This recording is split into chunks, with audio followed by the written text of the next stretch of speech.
প্রতিদিন সর্বশেষ খবরটি পেতে আমাদের চ্যানেল সাবস্ক্রাইব করতে ভুলবেন না।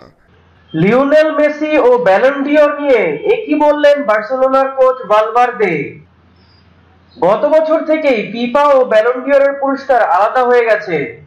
ব্যালন ডিওর জয়ের দৌড়ে এবার হট ফেভারিট ক্রিস্টিয়ানো রোনালদো। কেননা গত মৌসুমটা যে স্বপ্নের মতোই কেটেছে রিয়াল মাদ্রিদের পর্তুগিজ সুপারস্টারের। রোনালদোর তুলনায় লিওনেল মেসির দলীয় পারফরম্যান্স মোটেও সন্তোষজনক ছিল না। যদিও বা ব্যক্তিগত পারফরম্যান্সে ঠিকই আলো কেড়েছেন মেসি। অন্যদিকে ক্লাবের পাশাপাশি জাতীয় দলের জার্সিতেও আলো ছড়িয়েছেন CR7। যে কারণেই এবার মেসি ও নেইমারের চেয়ে ব্যালন ডিওর জয়ের দৌড়ে এগিয়ে রয়েছেন ক্রিস্টিয়ানো রোনালদো। তবে CR7 ফেভারিট হলেও কোনো ধরনের পরোয়া করছেন না বার্সেলোনার coach Ernesto Valverde.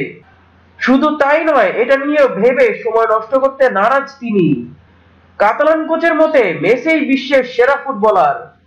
UEFA champions লিগে অলিম্পিয়াকোসের বিপক্ষে আজ বুধবার মাঠে নামার আগে সংবাদ সম্মেলনে ব্যালন ডিওর নিয়ে কথা বলেন কাতালান কোচ।